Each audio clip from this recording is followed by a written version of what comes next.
Kami akan mempresentasikan tentang komersial Lawung ya, dan brand yang kami buat.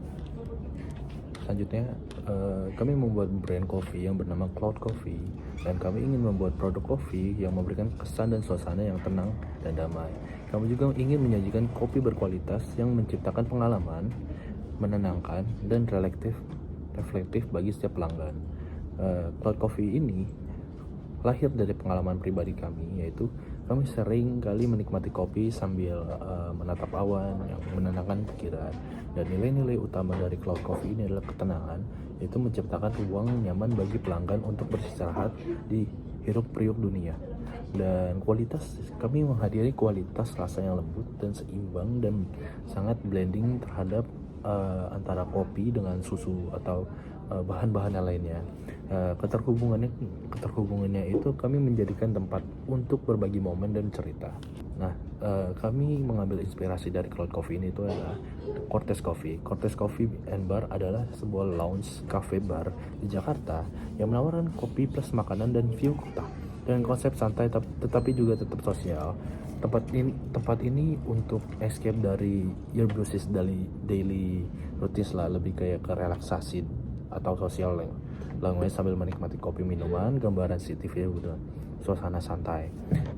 Berdiri sekitar sejak 2018 menurut sebuah artikel yang menyebut manajer operasionalnya bahwa Cortez Coffee sudah berdiri sejak 2018 dengan konsep dan bar dan memberikan pemandangan kota atau city life selain kopi atau minuman.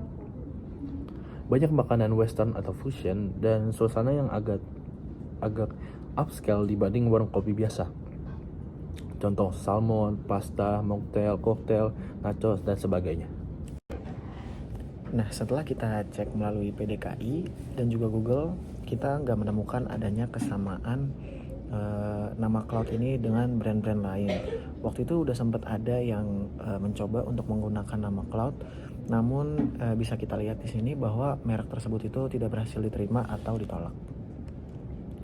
Lalu di sini saya akan menjelaskan bagaimana cara meminimalisir resiko pelanggaran terhadap pendaftaran merek. Jadi kalau misalkan tadi nama Cloud itu atau elemen-elemen visual lainnya itu udah terdaftar lebih dahulu, kita nih nggak bakal bisa buat menggunakan nama tersebut gitu. Kita bisa ngecek melalui websitenya DJKI atau Direktorat Jenderal Kekayaan Intelektual.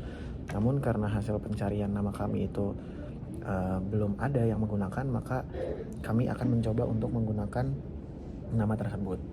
Dasar hukumnya yaitu pasal 83 ayat 1 UU nomor 20 tahun 2016 yang berbunyi pemilik merek terdaftar berhak menggugat pihak yang menggunakan merek sama atau mirip pada barang jasa sejenis. Lalu resiko penolakan pendaftaran ini tuh juga kami mengajukan merek Cloud Coffee ke DJKI, tapi nama tersebut terlalu mirip dengan merek lain atau mengandung unsur yang tidak bisa didaftarkan, maka pengajuan itu bisa ditolak. Dasar hukumnya adalah pasal 21 UU nomor 20 tahun 2016. Untuk selanjutnya langkah-langkah untuk meminimalisir resiko. Yang pertama, kita harus melakukan riset awal melalui website PDKI tadi. Kita lihat apakah sudah ada yang mendaftarkan atau belum. Lalu kalau misalkan memang belum ada, kita bisa mendaftarkannya. Itu biayanya sekitar 1.800.000 sampai 2 juta per kelas merek. Nah, untuk kelas cafe itu ada di kelas 43 dan kelas produk kopinya itu ada di kelas 30. Dokumen yang harus kita siapkan itu tuh ada logo, nama dalam format JPG, lalu pemilik identitas pemilik kayak KTP-nya, NIB-nya, lalu surat pernyataan kepemilikan merek, dan juga daftar barang apa aja yang akan dilindungi. Lalu dokumen internal ilegal sebelum produk kita ini berkembang lebih besar, sebaiknya kita ini ngebikin kayak brand ownership agreement, terus juga brand usage policy, lalu perjanjian kerjasama kalau misalkan kita ada vendor-vendor. Cukup sekian dari kita, terima kasih.